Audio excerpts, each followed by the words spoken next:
Assalamualaikum warahmatullahi wabarakatuh.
Innal hamdalillah nahmaduhu wa nasta'inuhu wa nastaghfiruh ونعوذ بالله من شرور أنفسنا وسيئات أعمالنا من يهد الله فلا مضل له ومن يضلل فلا هادي له أشهد أن لا إله إلا الله وحده لا شريك له وأشهد أن سيدنا محمدا عبده ورسوله لا نبي بعده أما بعد فيا عباد الله أوصيكم ونفسي بتقوى الله وطاعته فقد فاز المتقون قال الله تعالى في القرآن الكريم أعوذ بالله من الشيطان الرجيم بسم الله الرحمن الرحيم يا أيها الذين آمنوا اتقوا الله حق تقاته ولا تموتن إلا وأنتم مسلمون صدق الله العظيم وبلغ النبي الكريم ونحن على ذلك من الشاهدين والشاكرين والحمد لله رب العالمين.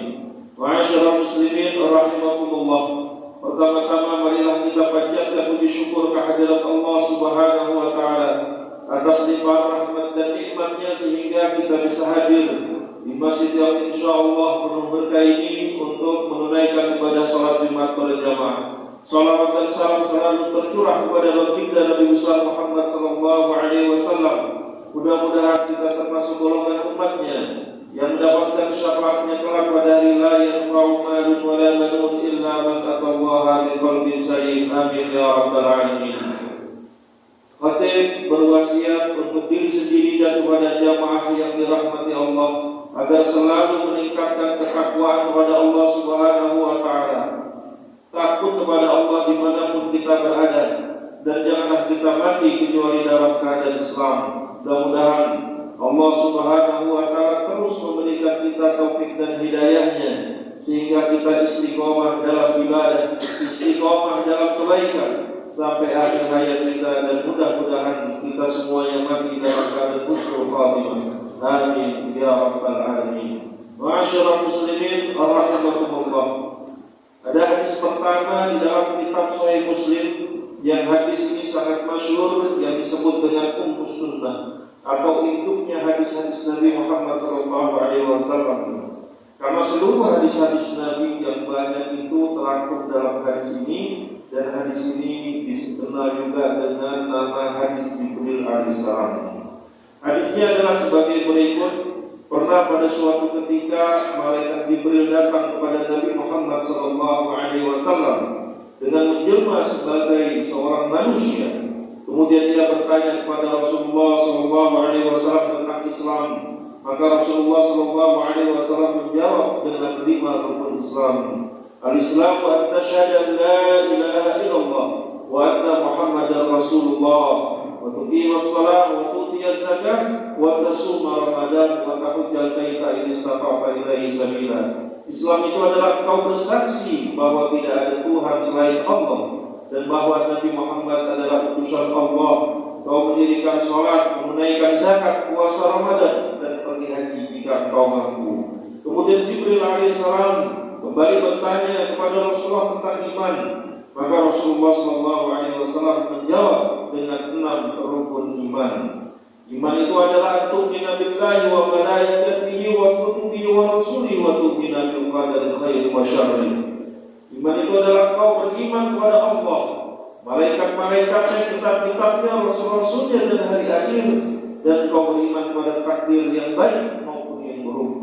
Kemudian setelah itu Jibril bertanya kepada Rasulullah SAW tentang ihsan. Maka Rasulullah SAW menjawab, ihsan itu adalah ta'budullah ka'annaka tarah, fa in lam takun tarah fa innahu yarak. Ihsan itu adalah engkau berbuat sesuatu atau engkau beribadah kepada Allah Subhanahu wa taala seakan-akan engkau melihat Allah. Dan jika engkau tidak melihat Allah, maka sesungguhnya Allah melihat engkau. Ma'asyiral muslimin rahimakumullah. Berdasarkan hadis ini, para ulama menjadikan agama ini bertingkat-tingkat. Tingkatan Islam, tingkatan iman, dan tingkatan ihsan. Secara umum, kaum muslimin kita semuanya telah masuk dalam tingkatan yang pertama, yaitu Islam. Karena kita sudah mengucapkan 2 kalimat syahadat, asyhadu an la ilaha illallah wa asyhadu anna Muhammadar Rasulullah. Akan tetapi tidak semua orang Islam itu berada dalam tingkatan iman. Allah Subhanahu wa taala pernah berfirman di dalam surah Al-Hujurat, "Qalatil a'rabu amanna." Mereka itu berkata telah beriman. Qul lam tu'minu walakin qulu aslamna. Katakan ya Muhammad, mereka itu belum beriman. Mereka hanya masuk Islam, tapi mereka belum beriman. Walamma yadkhulul imanu fi qulubikum. Kenapa? Karena iman belum masuk ke dalam hati mereka. Masyaallah muslimin rahimakumullah. Dari sini kita bisa lihat perbedaan keduanya, bahwa rukun Islam berkaitan dengan amalan zahir, sedangkan rukun iman berkaitan dengan hati atau amalan batin. Rukun Islam kaitannya dengan anggota tubuh, rukun iman kaitannya dengan hati, sedangkan rukun ihsan kaitannya dengan ruh manusia. Kemudian rukun Islam ini dikembangkan menjadi ilmu fikih, rukun iman berkembang menjadi ilmu akidah, rukun ihsan berkembang menjadi ilmu akhlak atau ilmu tasawuf. Ilmu fikih hanya membahas bagaimana suatu amalan itu dianggap sah oleh Allah. Tapi kalau ilmu akidah dan ilmu tasawuf, bagaimana agar suatu amalan itu qabul atau diterima di sisi Allah Subhanahu wa Ta'ala. Jika telah menjalankan rukun dan syaratnya ibadah, maka ibadah tersebut dianggap sah. Akan tetapi apakah ibadah itu qabul diterima oleh Allah Subhanahu wa Ta'ala? Jawabannya belum tentu. Ada orang yang melakukan ibadah puasa tapi dicela oleh Rasulullah sallallahu alaihi wasallam. Tapi shaimin laisa min siyamihi illa ju'a atas. Berapa banyak orang yang melakukan ibadah puasa di bulan Ramadan, menjalankan rukun Islam, tapi tidak dapat baginya kecuali lapar dan dahaga. Begitu juga ada orang yang sholat, menjalankan rukun Islam yang kedua sholat, tapi dicela oleh Allah Subhanahu wa Ta'ala. Fawailul lil musallin alladzina hum an salatihim sahun alladzina hum yura'un. Celaka bagi orang-orang yang sholat, yaitu orang yang lalai ketika sholat dan ketika sholat dia ria. Ria ini adalah sifat tercela yang ada di dalam hati manusia yang menandakan lemahnya rukun iman, lemahnya iman seseorang. Masyaallah muslimin rahimakumullah. Maka rukun iman ini harus juga kita pelajari sebagaimana kita mempelajari rukun Islam. Misalnya mempelajari rukun iman yang terakhir, yaitu tentang percaya kepada takdir Allah, tentu minabil qadari khairi wa syarri. Kenapa? Karena kalau kita tidak beriman kepada takdir Allah, maka kita tidak diakui sebagai hamba Allah. Di dalam hadis qudsi Allah Subhanahu wa Ta'ala berfirman, Allah la ilaha illa ana man lam yashkur ala ni'mati saya ini Allah. Tidak ada Tuhan selainku kata Allah. Man lam yashkur ala ni'mati, barang siapa yang tidak bersyukur atas nikmat-nikmatku, walam yasbir ala bala'i, tidak sabar atas ujian-ujianku, walam yarda bi qada'i, tidak ridho terhadap ketetapanku, falyattakhidh rabban siwa. Silakan cari Tuhan selainku kata Allah Subhanahu wa Ta'ala. Maka dari itu, ma'asyiral muslimin rahimakumullah, ad-din maqama, ilmu agama ini bertingkat-tingkat dan berlevel-level. Belajar bahasa saja, belajar fikih itu harus punya guru. Apalagi mempelajari sesuatu yang kaitannya dengan iman, yang menyebabkan ibadah kita ini dikabul atau diterima atau tidak oleh Allah Subhanahu wa Ta'ala. Kalau mempelajari ilmu fikih, ilmu yang berbicara masalah zahir sebagai sholat, dibutuhkan guru yang membimbing, guru yang memberikan contoh. Apalagi kalau kita belajar rukun iman, rukun ihsan, itu lebih penting lagi. Maka kita harus mencari seorang guru atau minimal mencari seorang kawan yang soleh, kawan yang paham tentang ilmu agama, untuk kita mempelajari ilmu agama tersebut. Terus belajar ilmu agama, untuk berilmu minal mahdi ilal mahdi, tuntut ilmu dari wayan sampai yang kubur. Dalam kitab Ta'lim dikatakan bahwa salah satu syarat menuntut ilmu itu adalah tulus zaman.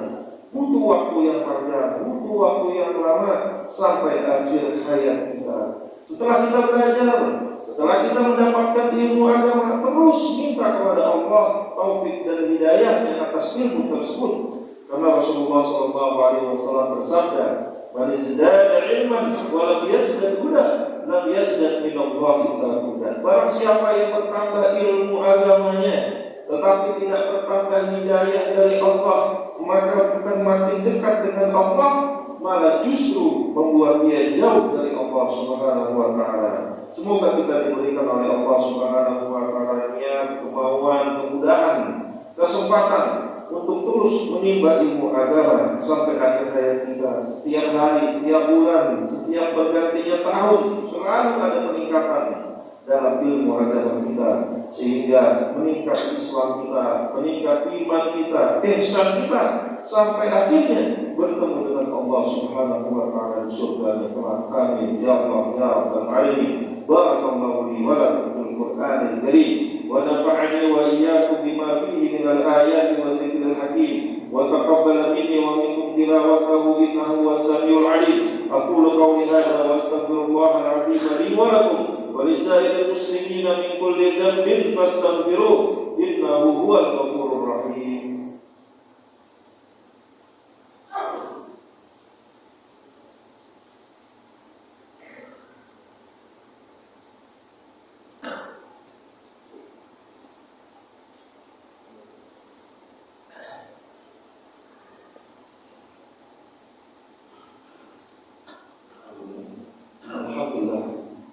Alhamdulillah alladzi amarna bil ittihad wal ittisam bi hablil matin. Asyhadu an la ilaha illallah wahdahu la syarika la iyyahu na'budu wa iyyahu nasta'in. Wa asyhadu anna sayyidina Muhammadan 'abduhu wa rasuluhu al-mab'uts rahmatan lil 'alamin. Allahumma shalli 'ala sayyidina Muhammadin wa 'ala alihi wa ashabihi ajma'in. Amma ba'du fa ya ibadallah, ittaqullaha haqqa tuqatih wa la tamutunna illa wa antum muslimun. قال الله تعالى في القرآن الكريم أعوذ بالله من الشيطان الرجيم بسم الله الرحمن الرحيم إن الله وملائكته يصلون على النبي يا أيها الذين آمنوا صلوا عليه وسلموا تسليما اللهم صل على سيدنا محمد وعلى آل سيدنا محمد كما صليت على سيدنا إبراهيم وعلى آل سيدنا إبراهيم وبارك على سيدنا محمد وعلى آل سيدنا محمد كما باركت على سيدنا إبراهيم وعلى آل سيدنا إبراهيم في العالمين إنك حميد مجيد. اللهم اغفر للمسلمين والمسلمات والمؤمنين والمؤمنات الأحياء منهم والأموات. اللهم أصلح أحوال المسلمين في كل زمان وفي كل مكان. اللهم أصلح أمة سيدنا محمد. اللهم ارحم أمة سيدنا محمد. اللهم اغفر أمة سيدنا محمد. اللهم انصر أمة سيدنا محمد. اللهم فرج أمة سيدنا محمد فرجا عاجلا برحمتك يا أرحم الراحمين. ربنا ظلمنا أنفسنا وإن لم تغفر لنا وترحمنا لنكونن من الخاسرين. ربنا آتنا في الدنيا حسنة وفي الآخرة حسنة وقنا عذاب النار. وصلى الله على سيدنا محمد وعلى آله وصحبه وسلم. الحمد لله رب العالمين. عباد الله إن الله يأمر بالعدل والإحسان وإيتاء ذي القربى وينهى عن الفحشاء والمنكر والبغي يعظكم لعلكم تذكرون. فاذكروا الله العظيم يذكركم وادعوه يستجب لكم ولذكر الله أكبر والله يعلم ما تصنعون. الله أكبر.